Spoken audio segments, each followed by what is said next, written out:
Yo, what's poppin'? All my peeps. It is I, your host with the most Renaissance man who always thinks he can.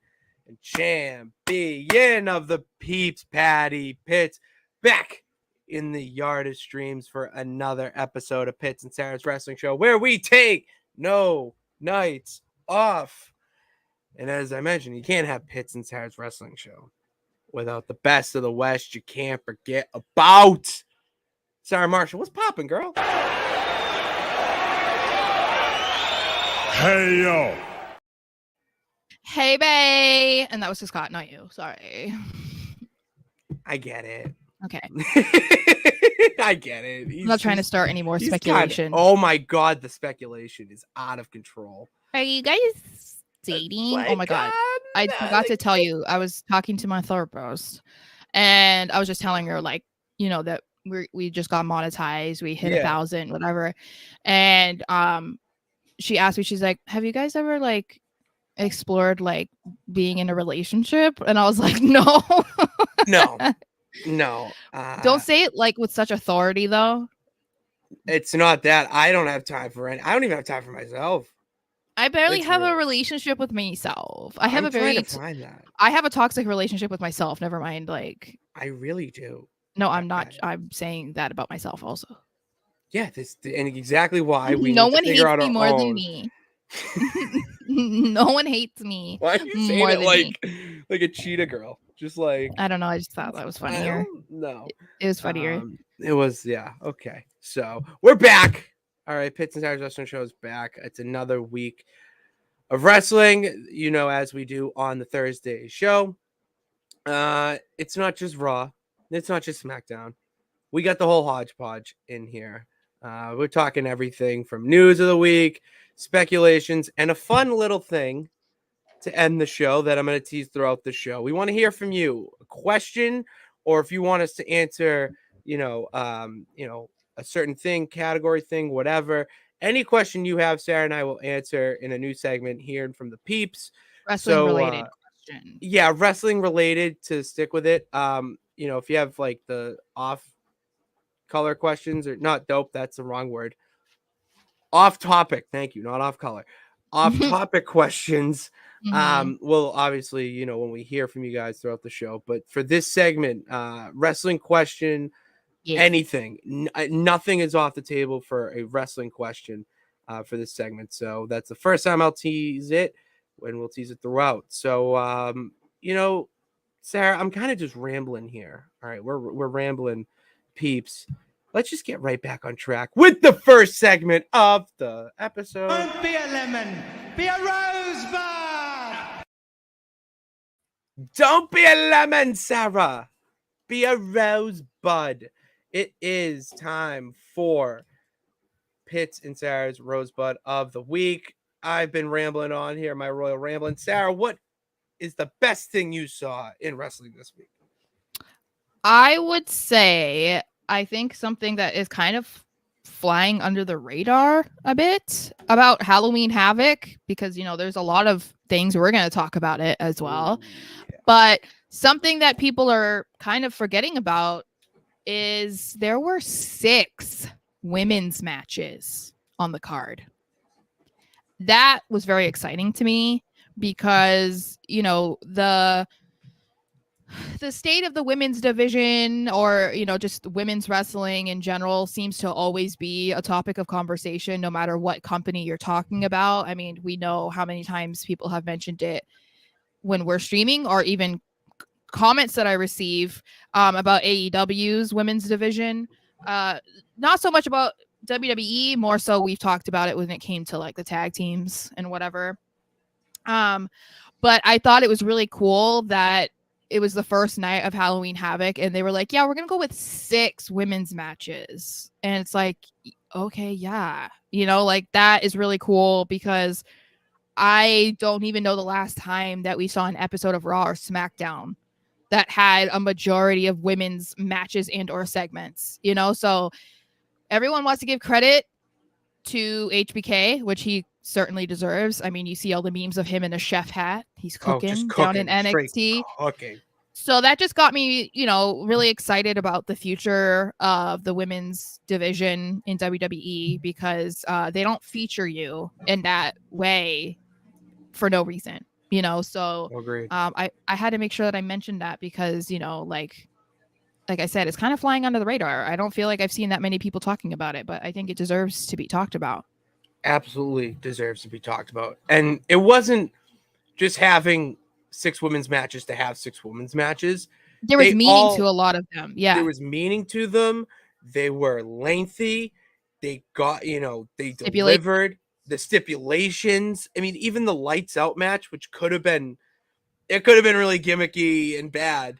Yeah. That even delivered pretty well. I love the finish to the match too. Mm-hmm. So I totally agree there. And I'm going to use a comment to transition here a little bit. Because I want to talk about this, and it kind of correlates with what you're saying with the women's division in WWE. Straight cooking right now.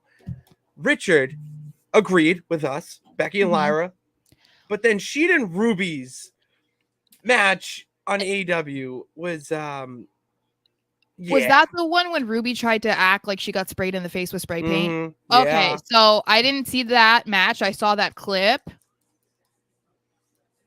Yeah. I don't. Most people are, pointing it out because first of all, it doesn't make sense. If you got sprayed in the face with spray paint, why didn't you have it on your face? Oh, that's where you went? No, that's what I'm saying. Some people were mentioning that. They were also mentioning why was she trying to get a DQ? There you go. That's where my mind went. Yeah, but I just meant like from a sensible whatever the word is, from sensible. Yeah, that's a word. Yeah, angle of the moment. It made no sense to, you didn't have spray paint on your face. So what are you screaming about? Whatever. But then a lot of people are also saying, like, I want to talk to who decided to, like, who booked that match, who was the producer of that match. I need to speak to that person because and it's kind of, I don't know much about Sheeta, but Ruby was a huge signing at the time for AEW, and people felt like she was very underutilized, very underrated in WWE. So that is another reason why it was such a big signing for them. And she came in super hot, and people were like, "Oh my gosh, she's incredible! She's this and that." And then you have stuff like this, and I know a lot of people were not fans of the Outcasts, and they kind of felt like that was actually bringing her down, and that's why a lot of people were saying that they're glad Toni Storm got out of it. So it might be getting to that point for Ruby also. You know what I mean? Oh, 1,000%. My thing with that is everything you said about Ruby, but Sheeta as well. Like, Sheeta has a I just don't know enough about her. Yeah, so. Neither do I, but I would put her on the level of like Asuka and Io in the sense that they have the Japanese background. It's reputable, it's like saying you went to an Ivy League school in the corporate world. Like, it holds weight. So to have these two people or two women have that type of match, it really shows the strength of the AEW women's division, where to me right now, Toni Storm is carrying it with this silent movie actress, Marilyn Monroe-esque, but like a lot more eccentric. They have the picture-in-picture, and it's her doing a silent movie promo or movie, like literally a silent movie. Yeah, it's just, that's incredible. I put Britt Baker on her own category, and Jamie Hayter's hurt. Like, honestly, Julia Hart, but like it feels like they're kind of on two separate shows. With the House of Black, she's doing her own thing. Sky Blue and Willow Nightingale with their whole like makeup thing and their demeanor, like that's interesting. So why is your side stories or B-side stories better than your champion right now? Like, it makes no sense to me in that regard. Yeah, it's a nice change of pace though for WWE to not be in the conversation of like, what are they doing with the women? It's not that I would wish that upon any other company, but it is interesting to see the conversation switched, between AEW and WWE in that aspect. So Yeah, it's nice for WWE to not have their women's division be the reason why people are talking about them in a negative light. Mm-hmm. I would agree with that. All right, let me go to my rosebud of the week. It's the guy I'm wearing. MJF. He's better than you, and he's better than, in my eyes, anyone on the AEW roster right now. And the way they're booking him post Adam Cole injury is whoa, David, we're gonna get there.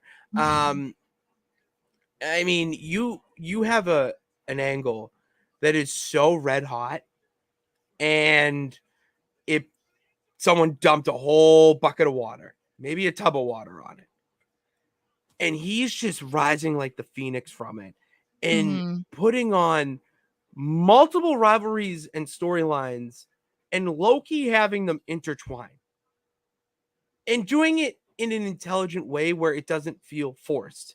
It feels like he is really a superhero comic book character, like comic book hero, come to life with the amount of villains and issues that are just coming at him one by one, and he Mm-hmm. has to deal with it.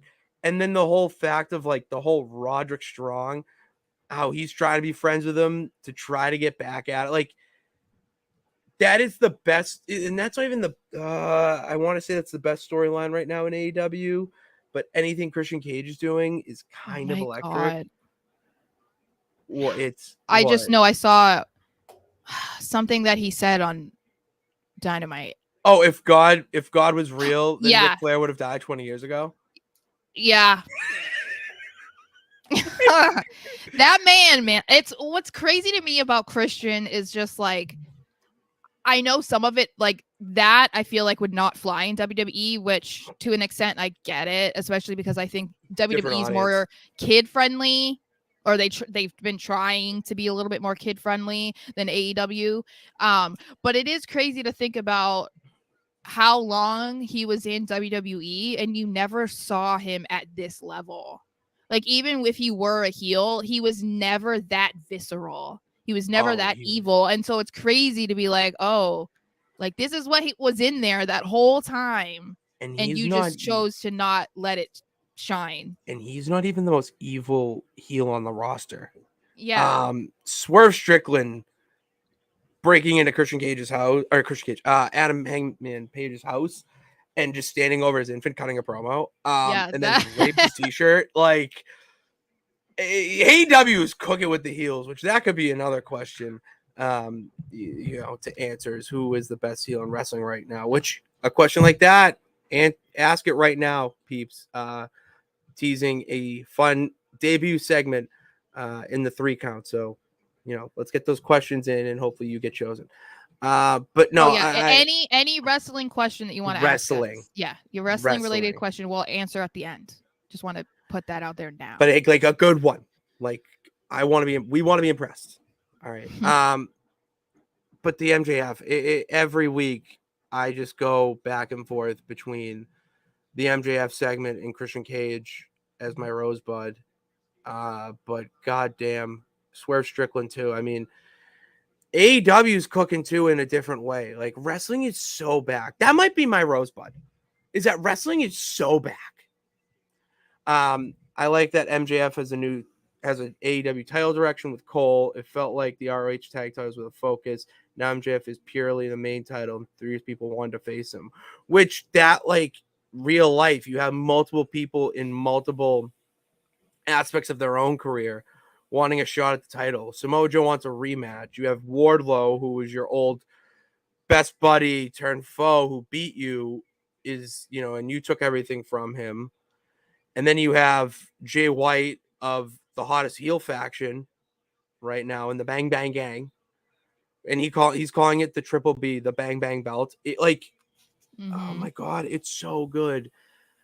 I don't know. And then Kenny Omega, like, of all, like, my legitimate favorite wrestler at the moment is going after the AEW title. And instead of doing it at a pay-per-view or a big Dynamite type of in your house, are they doing it at Collision? They're doing it at fucking Collision in Mohegan Sun. See, that's smart though. That's trying to get more people to watch. But that's the thing, like, If I didn't have a Halloween party, I'll let you. I want to hear what you say. But if I didn't have a Halloween party where I'm debuting my costume, I would be driving to Mohegan to watch that match. it's the smart move for Tony because we've seen the videos and the images of the very empty arenas for Collision, especially post Punk.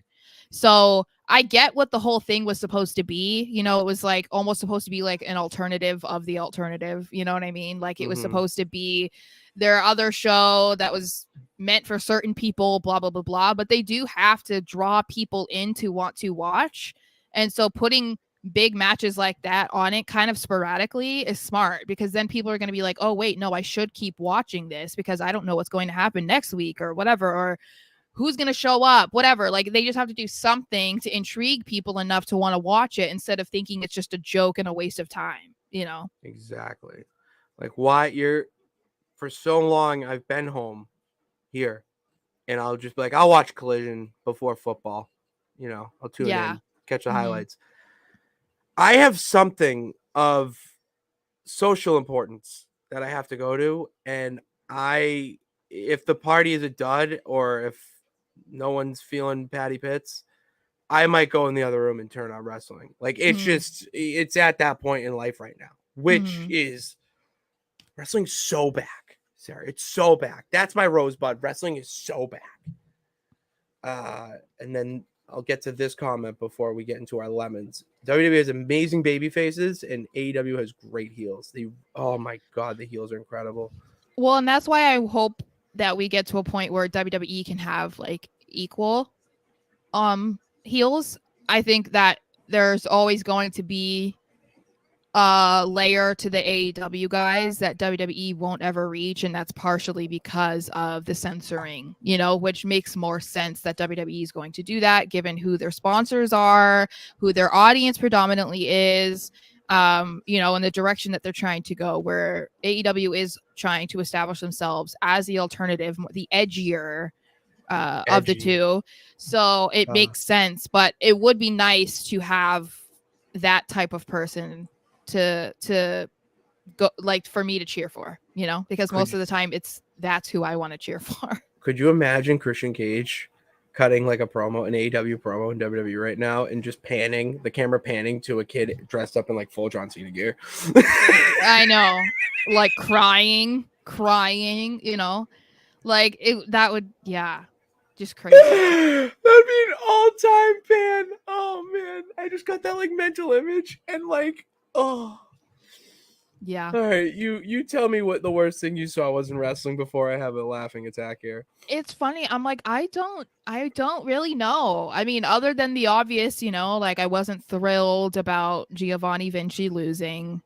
Death, taxes, Vinci takes the fall. But it's like I just simple. I don't know that that's like the worst thing. I don't know. I feel like I was pretty content with most. I think maybe my most disliked part, I would say, is maybe I feel like they're not exactly sure what direction they want to go with Logan Paul, because we know, okay, he's going after Rey Mysterio for the United States Championship at Crown Jewel, but then we see him on Raw and he's like partnering with Dominic, which it's like, okay, like that makes some sense.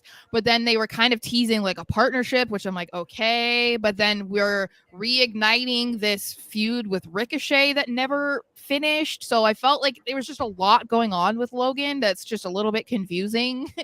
But I mean, I wouldn't say it's necessarily bad. I just think it's like, okay, well, what are we doing? Like, what is going on with Logan? But I wouldn't say it's necessarily bad. It's just kind of like, I was like, like, all right. You're confused. You want to know. Yeah.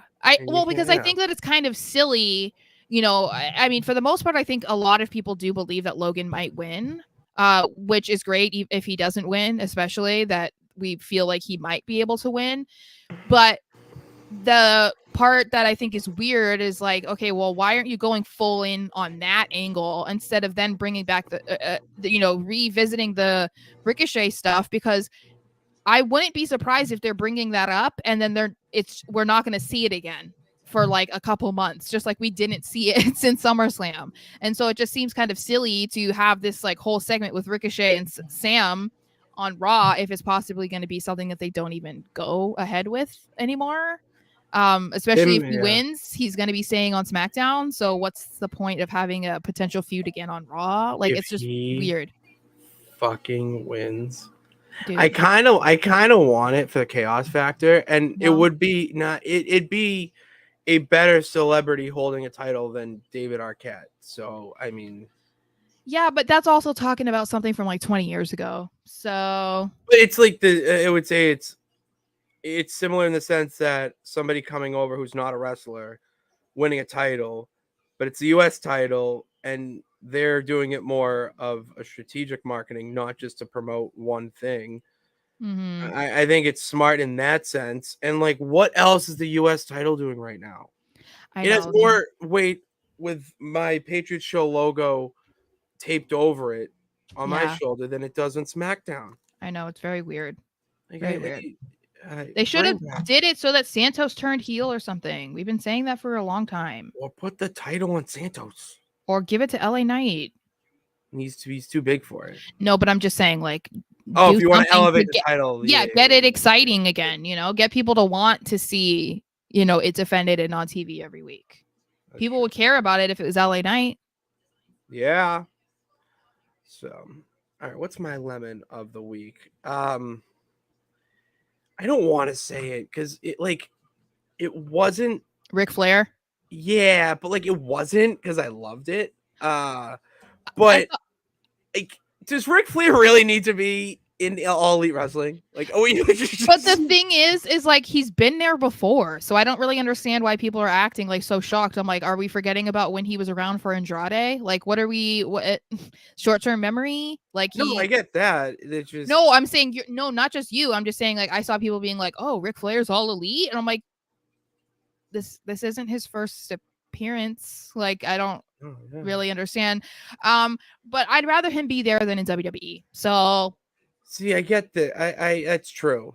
And when you take the immediate reaction of why is Ric Flair in AEW, and you take a step back and realize why he's there, because Sting is retiring. So that's another lemon of mine. It's Sting is actually retiring. This is happening.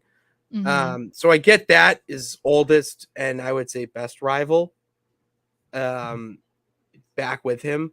I get that and what else is Ric Flair doing? He even said on a radio show recently that when he said that he wished he had one more match. Oh my god! It's not because he wants to actually have one more match.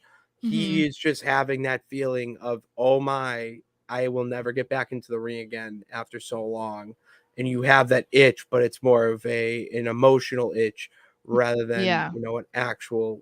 No, I get it, but you're also like 118 years old. So, well, as Christian Cage said, Ric Flair would, if there was a god, Ric Flair would have died 20 years ago. Well, he also fell asleep in his last match. So, I read that story and giggled. Would you take like a full blown nap in your next one? Like, we're just gonna take a short he could commercial break. You could do it during a commercial break when he's on commentary. That's a great time for a power nap. Yeah, I guess. I don't know. We're gonna take an intermission. Flair's napping. Yeah, it's nap time for the Nature Boy, and it did give WCW vibes because that's what AEW is at the end of the day.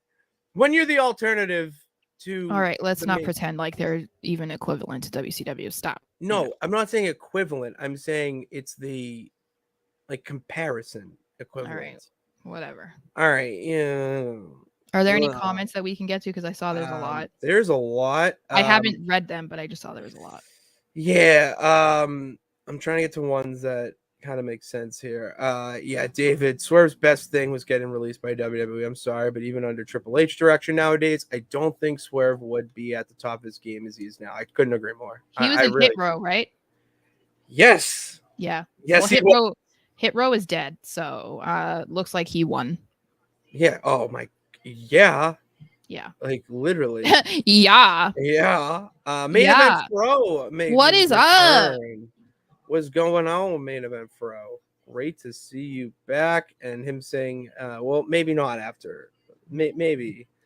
If you want an ultimate heel reaction, then yes, do that. That's a great move. But yeah, that's the thing is like, I don't think he needs that much nuclear heat right now. that would be Santos right now wouldn't give the U.S. title any excitement. He needs No. to turn heel and go on a winning streak for a bit. But what Yeah. if the LWO like turn heel on Ray? That would be sick because they're corny right now. That's it. They're so corny. That's it. That's They're just like, we're family, and it's like, yeah, we get it. Okay. Yo.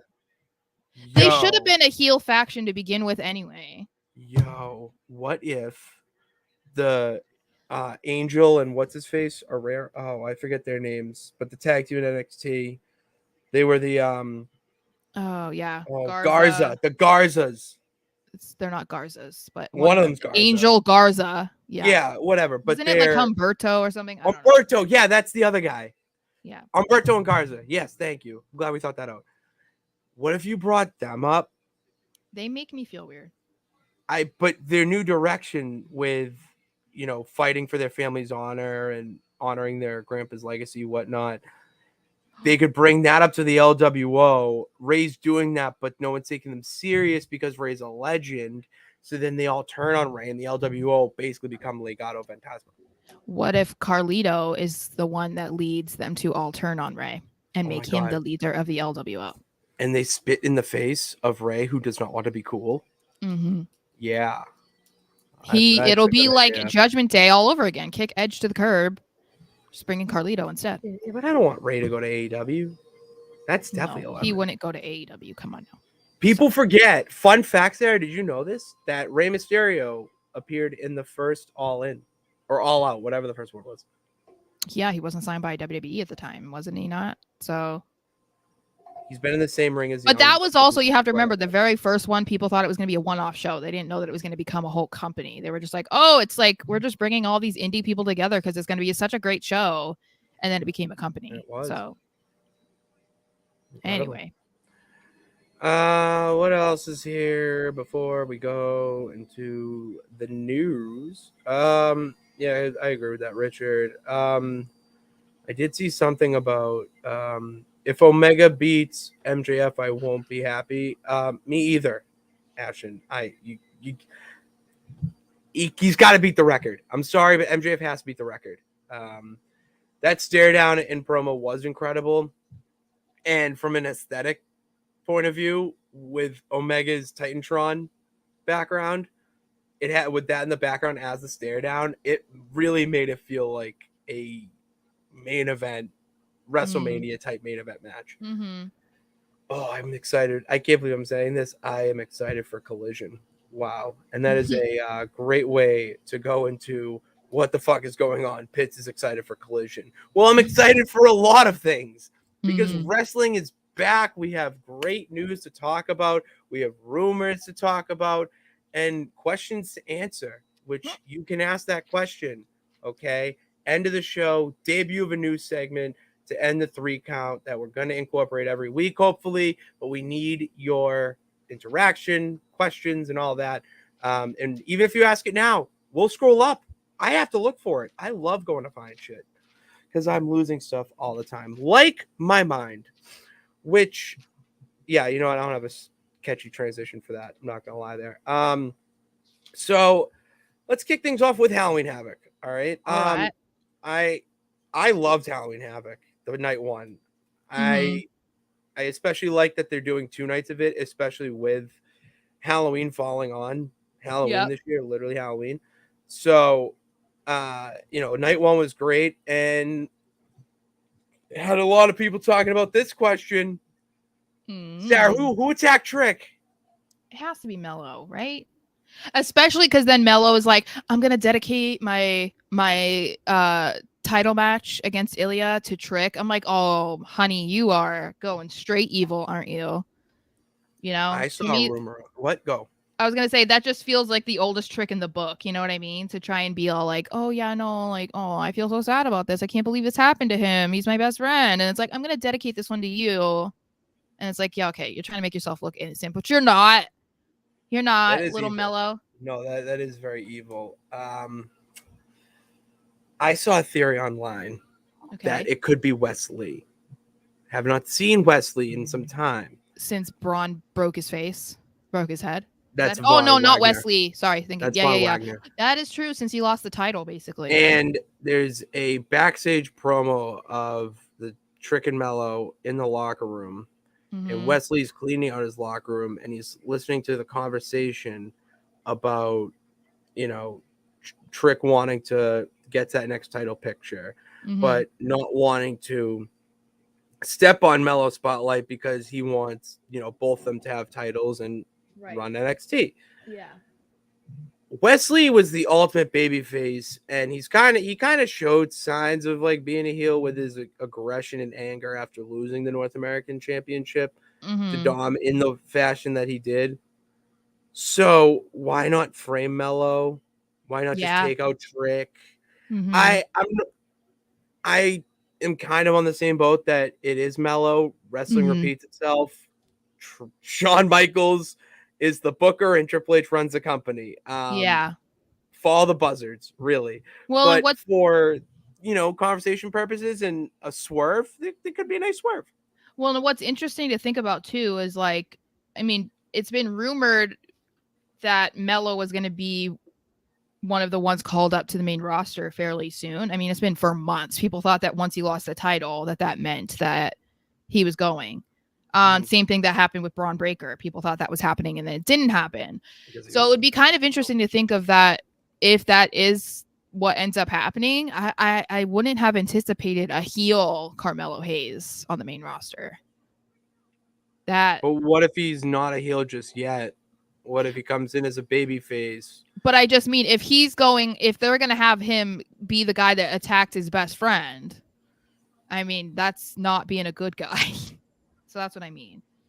But I don't know. Or if he turned on Trick, joins the Street Profits or Suit Profits, and he's like, I had to let go of Trick. He wasn't on my level of aggression and whatever. Yeah. Like, well, and we've seen that interaction, you know, with Lashley and whatever. So, and then Lashley could say that Trick was bringing Mello down. He saw it. Like, Mello is too obvious. I think either Mello paid off Dijak, which that would be very interesting, or Wesley returns the heel. So, all right, okay. Wesley, I wouldn't be mad about either because I do think that like he was getting kind of corny too. I don't know if that's the proper term, but like I think that there's just certain times where you can kind of tell that someone's stale, whether they're like, I mean, and that's nothing against his in-ring talent, obviously, but I think that it's like, okay, it's ran its course. Like there needs to be some sort of change here. And a lot of the time that means, you're flipping from being a good guy to a bad guy or bad guy to a good guy, because it's really the only way that you can change.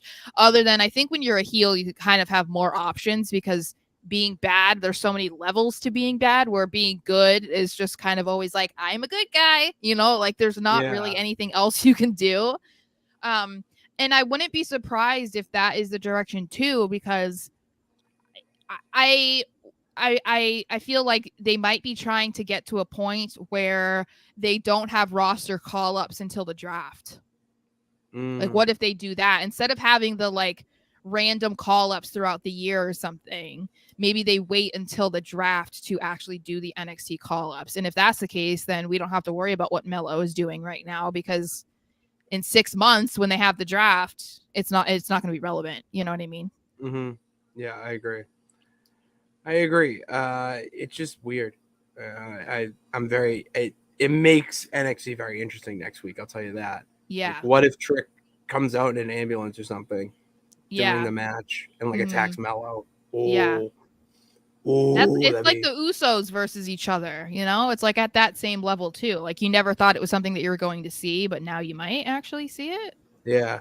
It's anything can happen right now. And it's a good way to bring them back together if they like Trick finds out like Mello was framed.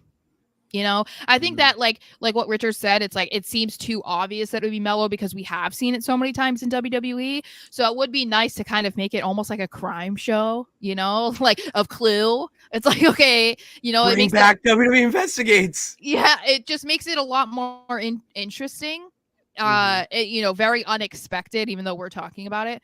I would think that the vast majority of people who watch are not thinking this broadly. We're smarter about it, than the average fan. That's why we have a show. We are Okay. smarter than the average fan. Whatever you say. I'm the champ. Come on, Sarah. Come Alrighty. on. Okay. Can't take this title off me.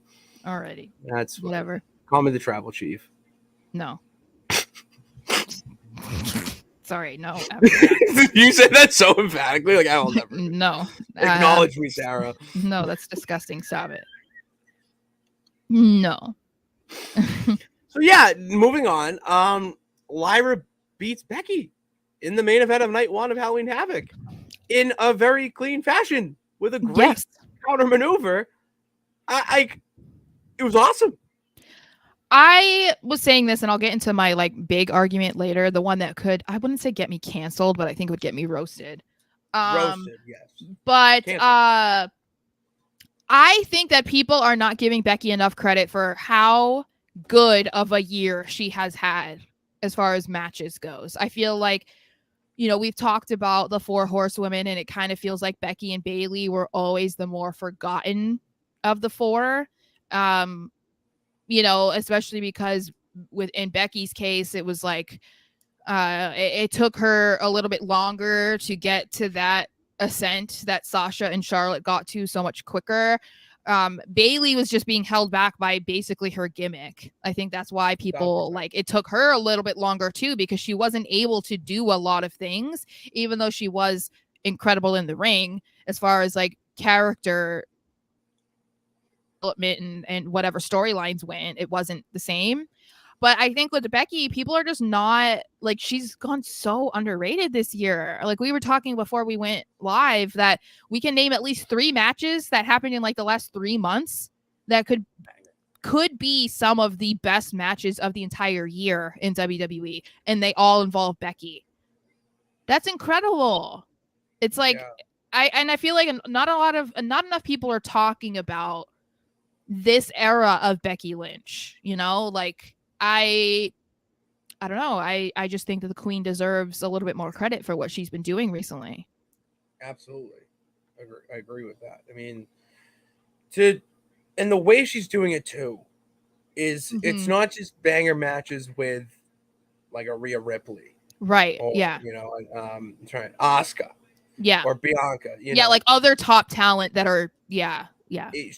Her match with Indy on Raw was very good. Her match with Tiffany Stratton was, I would say 5 stars. Her match with Lyra gave me a lot of, it felt like the Kurt Angle Shawn Michaels match at Mania 21, where they didn't need, you know, weapons or, you know, outside, whatever. Like it was a wrestling match. And to make a wrestling match as entertaining and as, can't think of the word, but captivating. Thank you. Captivating. It's incredible. Well, in Becky versus Trish in the steel cage match, I think that is one of my. Stratus had a 5-star match in 2023. I know, and that's the thing is like we give a lot of credit to Trish, of course, especially because of her age and the fact that she had never been in a steel cage match and the way that she looked, because she got fucked up by that cage. Like, oh yeah, kudos to her. But then you also have to credit Becky, because Becky is, you know, her dancing partner, and it takes 2 to tango in that ring. So, you know, she deserves to get credit for that. And so I think, you know, my controversial take, here it is. Yes, let it out, is that I believe that Becky is better than Charlotte. And that's not just because I don't like Charlotte. I think that Becky is better than Charlotte. And okay, so I might have, you know, if I was better prepared to explain myself, maybe I would have a more like list of reasons. But I would say the top reasons for me that stand out is Becky is so good at being characters. She's a convincing heel. She's a convincing babyface. She can interchange them weekly, basically. And she's been so good at reinventing herself. You know, I mean, we first saw her doing the Irish jig. What the fuck? That was what she was doing when she first like debuted. You know, Jesus. And then she went through like the steampunk era. We saw big time Bex, with the short hair and the like Lady Gaga type outfits. Big Time Bex was cool. What? Big Time Bex was cool. Oh, I loved it, and it made sense too. The whole thing was like it was all rooted in trying to become the champion and feeling lost without it, Mm-hmm. And then we're at this era now too, where she's just killing it every single week, and I think the other part, that's a huge part of why I think she's better than Charlotte. The other is Charlotte, of course, is talented in the ring, and I'll never say that she's not. She's definitely one of the best all time, and maybe even, it's an argument that you can have that she's the best in-ring performer of the women's division ever. But I think that, you were just kind of saying it with Becky and Lyra, that it wasn't like I don't know how to say, it's like they didn't have to rely on these huge spots for you to remember the match. Yeah. And I feel like that's part of a lot of what Charlotte does, which kudos to her. She can do the moonsaults off the top rope and she can do all this crazy stuff, but like those are what makes matches, like, I feel like the most memorable. And I like that Becky doesn't have to rely on doing that kind of stuff to have a good match or for you to remember her match. And I feel like that's what separates her from Charlotte and kind of makes her better in my eyes, because if you have to always have this like spotlight on one specific part of a match, then like what does that say about you as a performer? Like you can't rely on the storytelling and just the professional wrestling, in order for people to take away a feeling or feel, like remember that match. I'm sure there's other reasons, but the main thing is, like, to me, is the characters, because we know Charlotte is not good at being a baby face. Terrible. She can't. And just, I guess, the effortlessness that Becky won the crowd over. Yeah, it was organic. It was so organic how she won the crowd over and pretty much evolved into the man. Like, it is my favorite gimmick of hers with the man and how she just took over.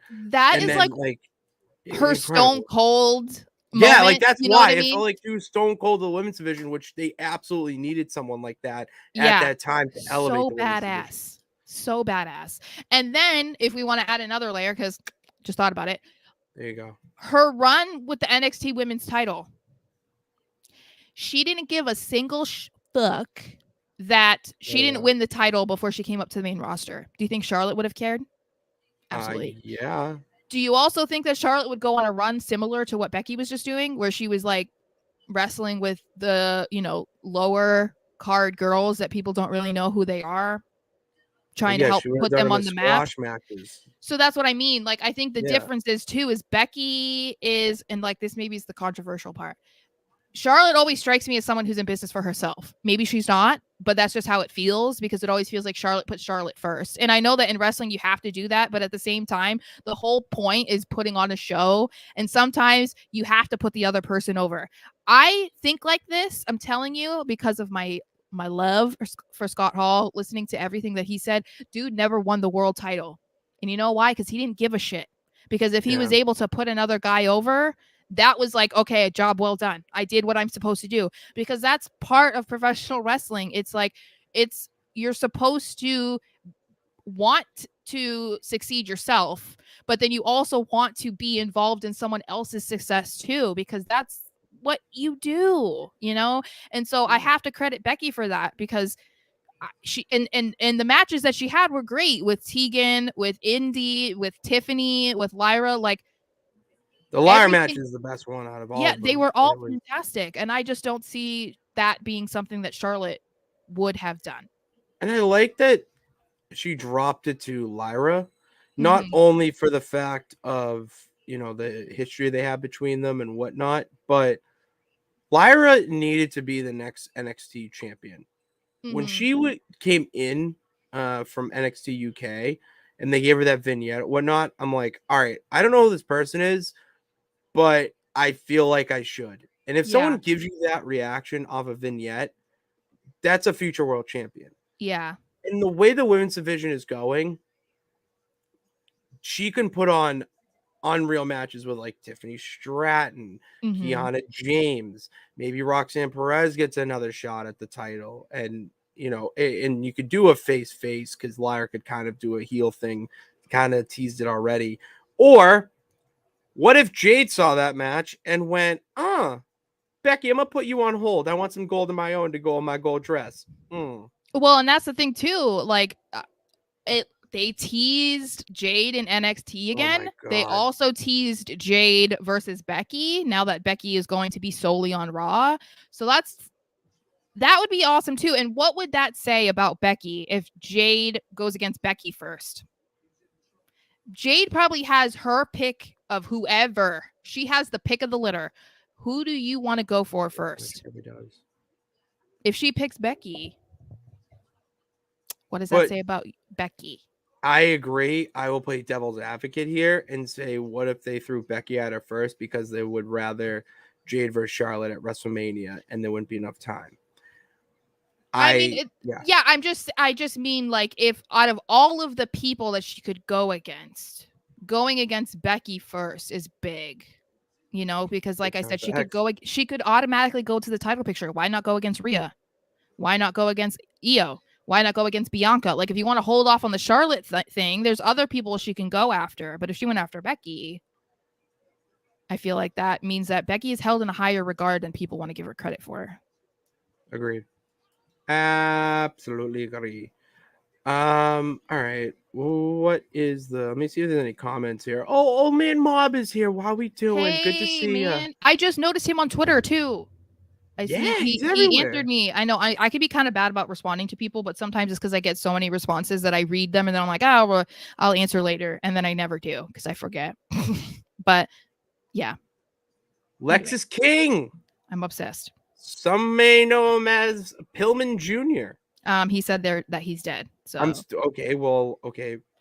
Brian Pillman is dead. Long live Lexus King, baby. What a debut. Yeah, it was really good. And he doesn't feel like someone there debuting and just going to be a mid-card or jobber guy. Like, I feel like he's going to be launched into a major feud. Mm-hmm. And we're going to see what he should have been in AEW. Yeah. I'm so excited. Yeah, how many times you watch that entrance? I couldn't tell you. I honestly couldn't tell. I watched it. It was like in different angles too. There was like zoomed in angles. There was like further out angles. It was like him getting in the ring. Then there was ones that cut off before that. I was obsessed. I was obsessed with it. I was like, I am obsessed with you. Is it the hair? It's the hair. Yeah, it's maybe. the hair.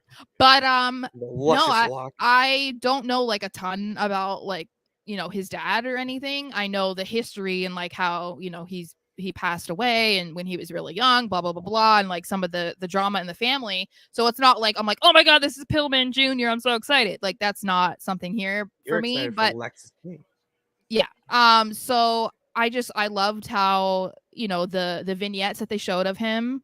I thought those were fantastically done, and which WWE has been doing a great job with that stuff lately, really like killing it. Really good at their vignettes.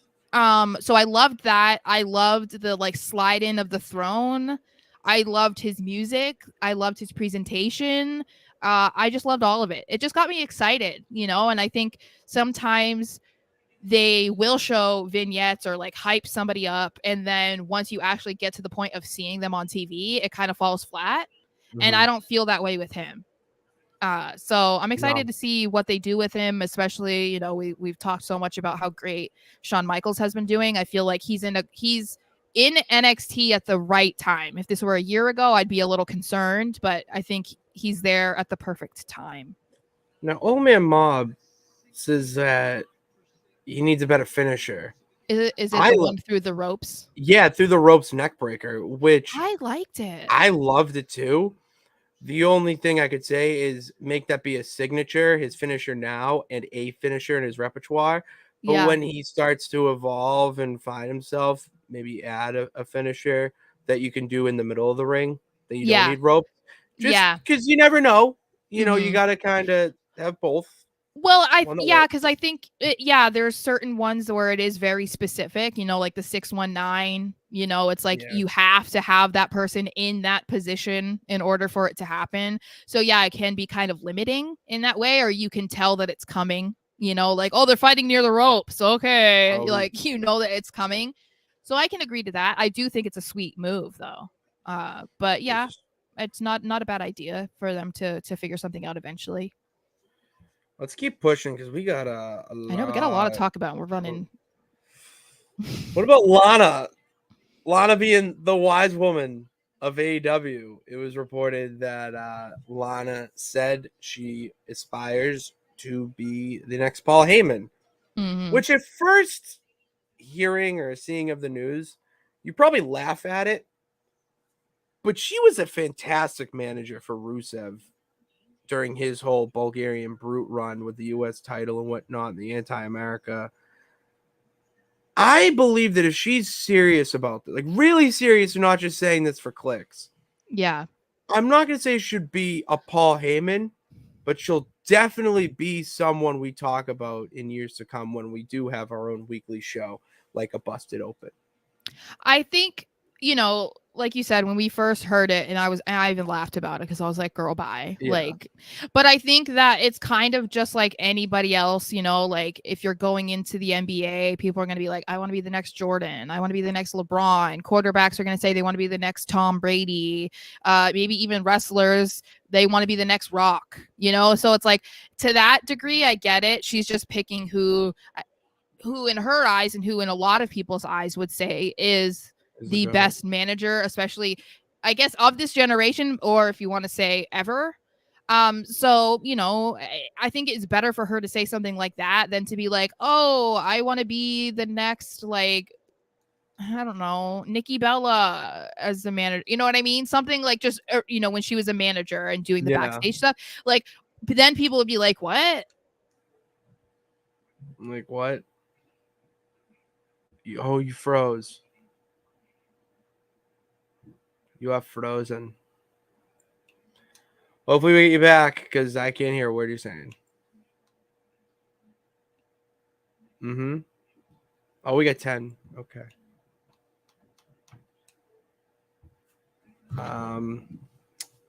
Yeah, can't hear you.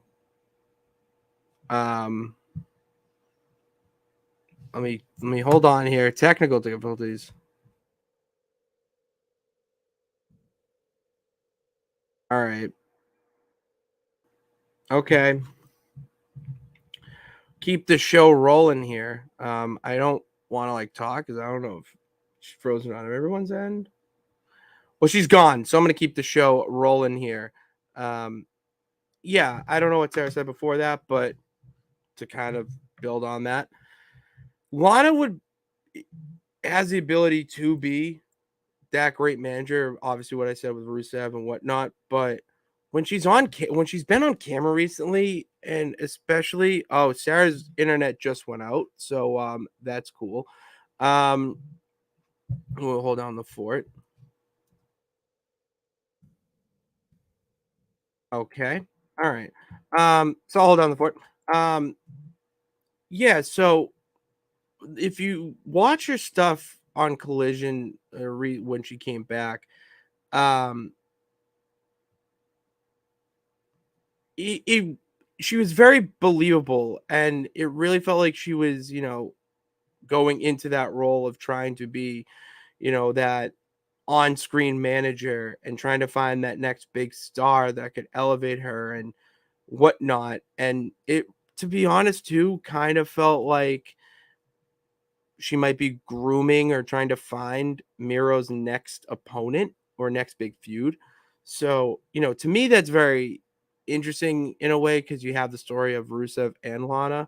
So, yeah, what's Richard saying here? I just think Miro and Lana working together, and they're able to enable AEW. Lana has a lot of work to do to be considered a great manager, but so far her work is solid. I agree. That's a good way to put it. Solid. It has been solid. And of course, hold on, Sarah's calling me.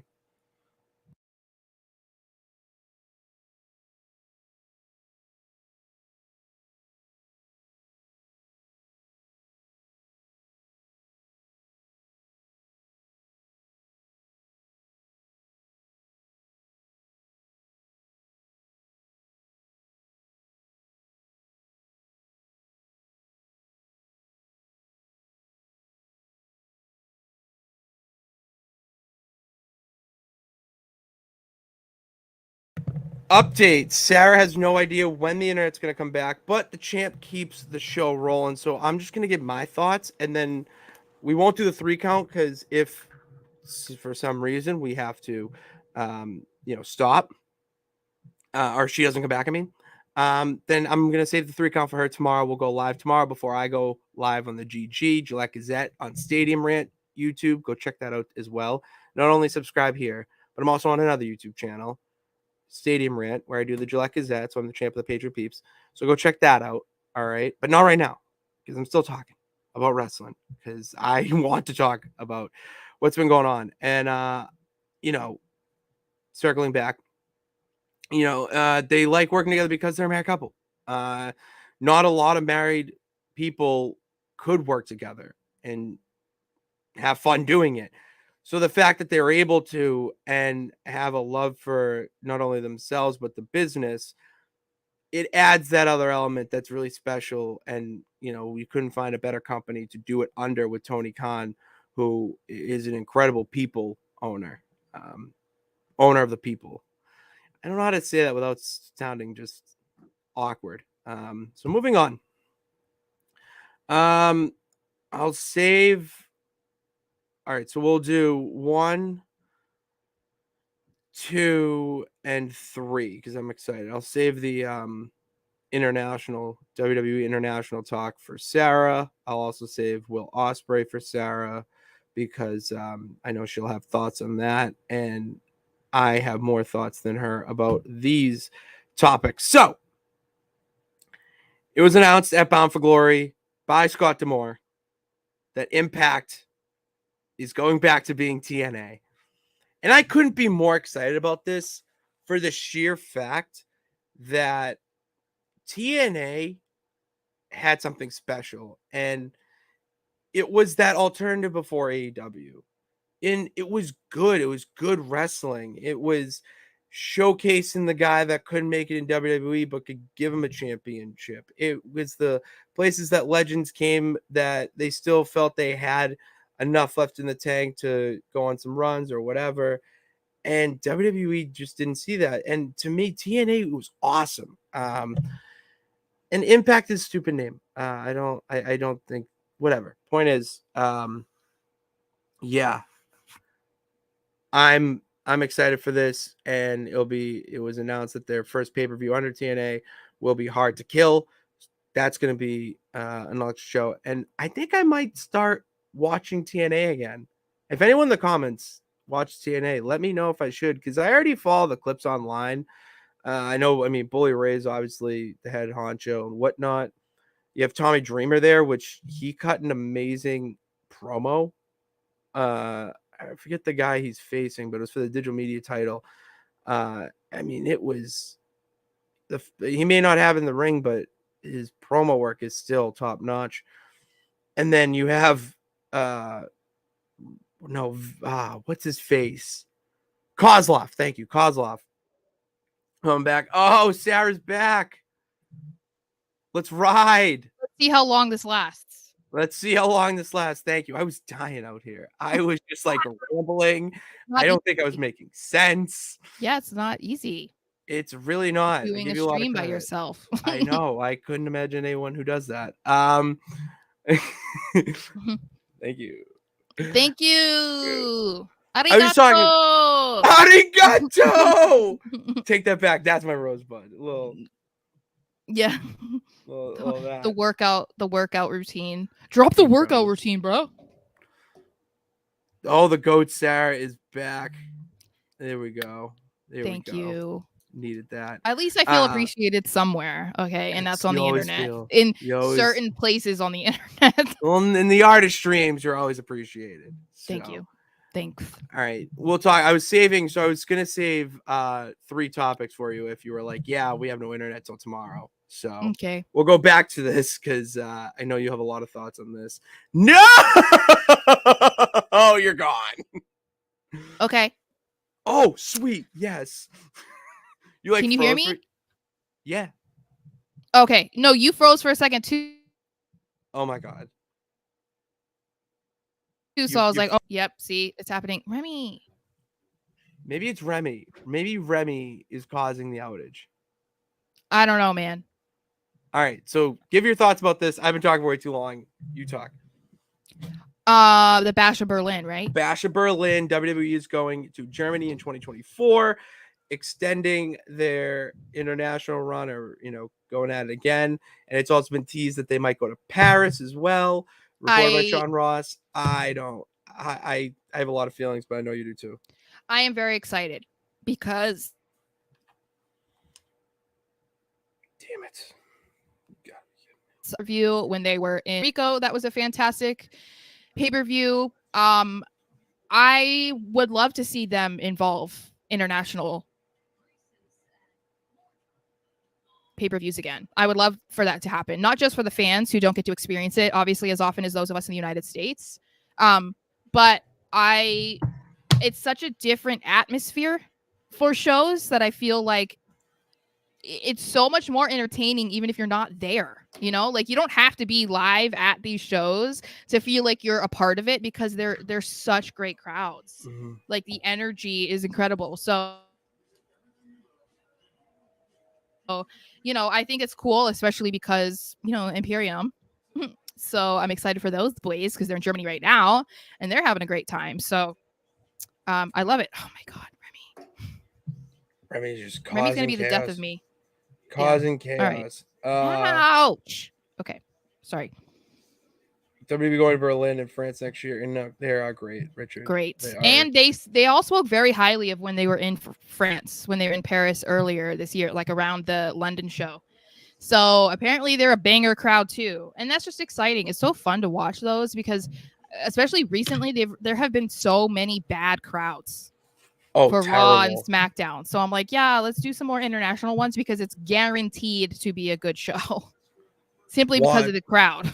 Watching it live at home is better when the crowd is more electric. It gets you more into the show, hands down. Well, and I think that you realize that when there's a bad crowd, but I think you noticed it a lot because unfortunately we had to deal with it during the pandemic. So it's like you realize how important the fans are in the production of a wrestling show.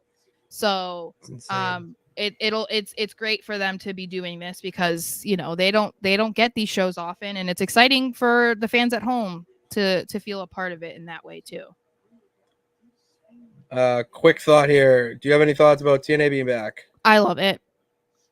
I think it's that old feel. Yes, and I think it was the perfect time to do it because everyone is talking about AEW, WWE. No one is really talking about Impact or TNA, right? But they're killing it over there. They're having really great shows. They have a really great roster.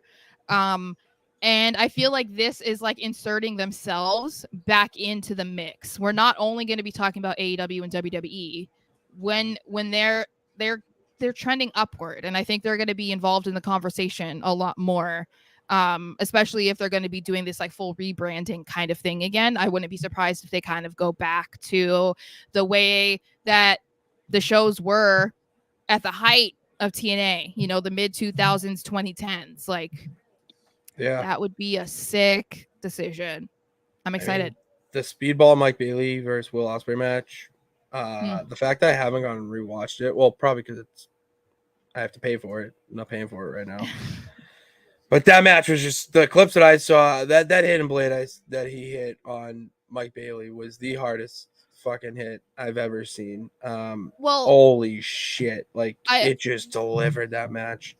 I also think that someone as well traveled as Ospreay is, he was like over the moon with TNA and just like so complimentary, talking about how great they were from the production staff, whatever. Like, so I think that'll tell you too, like they're a good company and they're just flying under the radar. But they have a good roster too. So it's because it's funny.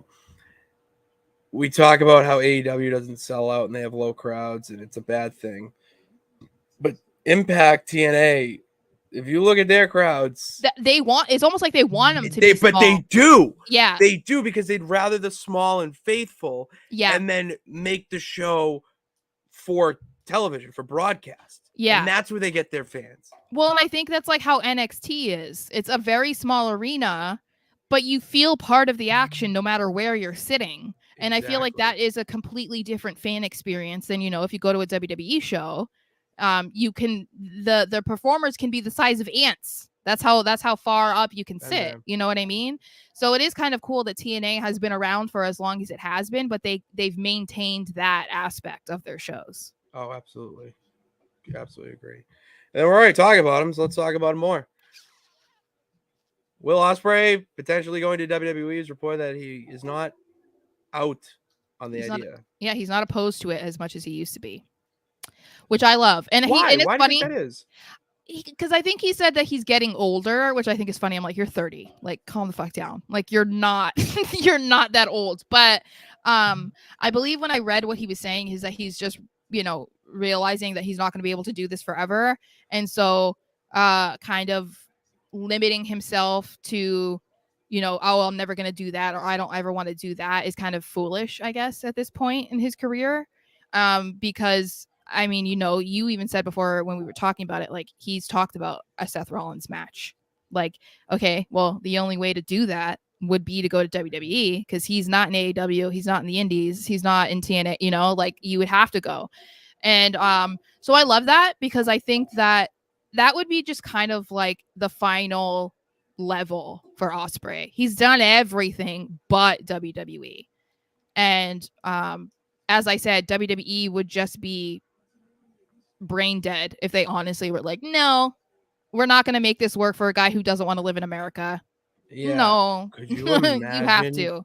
Will Ospreay WrestleMania versus like Carmelo Hayes? I don't even want to think about Will Ospreay being at WrestleMania if we're there. Oh my God. I had that thought too. Like, I just don't want to think about it. What if he debuts at Mania? Like, they're just like Seth needs another opponent. Yeah, what if he's like Cody Rhodes in 2024, but Cody Rhodes from 2022? Oh God. Oh my God, I'm gonna be sitting next to you. You can be a basket case. Man. That could be, it could all be. I will be for a different reason, but the same weekend we could see Will Ospreay. We could see in a match. Oh, not the time to cut out.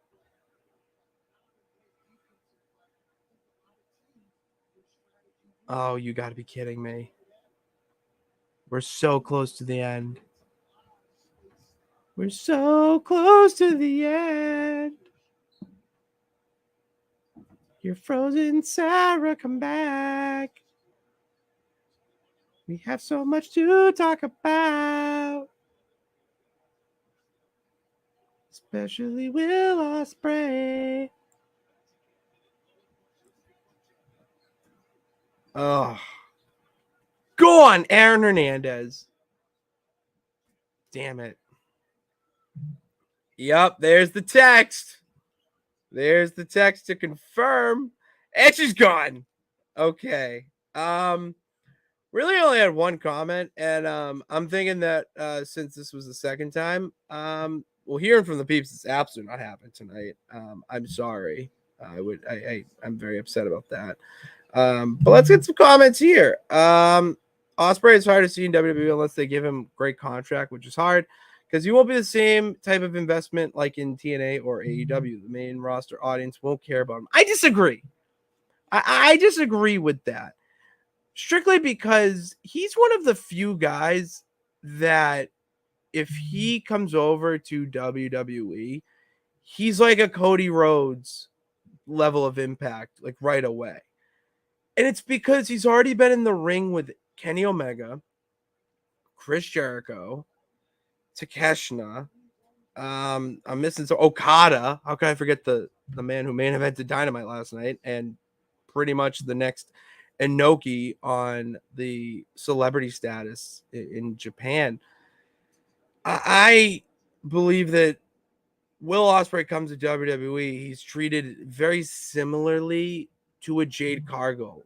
And for, I'll put him at Brock Lesnar status where he is essentially an attraction. He's going to put, you're not going to have Will Ospreay versus like Chad. Oh, that could actually be a banger. I'm not going to say that because that's a banger. Like Tozawa. Okay, I'll just put it just an easy, flat out, ridiculous example. Like you're not going to see Will Ospreay versus Tozawa. You won't see Will Ospreay. Oh, you could have him versus Grayson Waller. That'd be banger. I'm trying to think like bad matches you could have with him. And I mean, like one of the like Cruz del Toro. You know, you're not gonna see Will Ospreay versus that. You're gonna see Will Ospreay versus Seth Rollins. You'll see Will Ospreay potentially versus Roman Reigns, Kevin Owens, Sami Zayn, potentially Drew McIntyre. I mean, even him and Bronson Reed might even be a good match. Trying to think of a couple others. Yeah, I can think of a couple. But yeah, so that's what we'll end the show. Sarah and I will be recording the 3 count and other topics that may come up tomorrow that will be posted on the YouTube channel that you're watching this on now. And we thank you for bearing with us here throughout the show.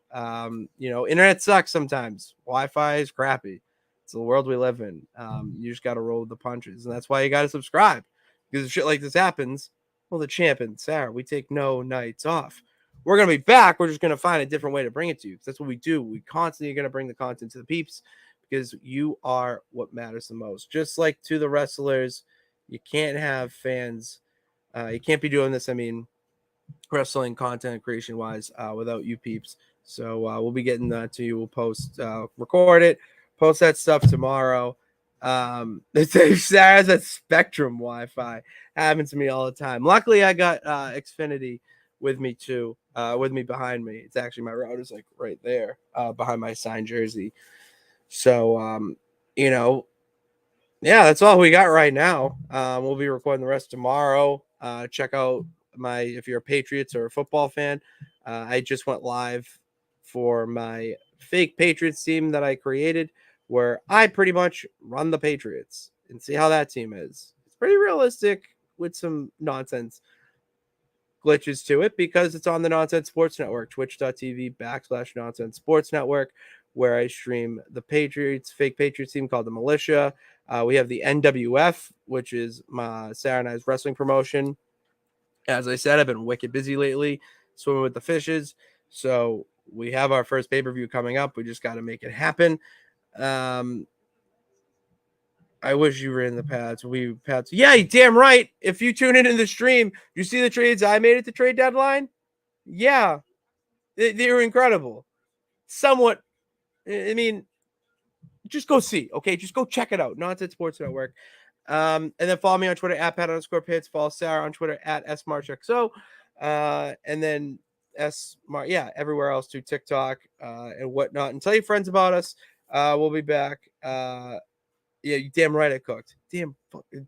Go check that game out. That was the best game we played all year. And I'll end on that note. Thank you for bearing with us and tuning in. God bless. And remember that you can do it. All you gotta do is try. We will see you. We'll see you. Oh no, SmackDown breakdown. So we'll be back on Tuesday, and I'll be back tomorrow for the Gillette Gazette on Stadium Red. Yeah, go Pats, go wrestling. Yeah.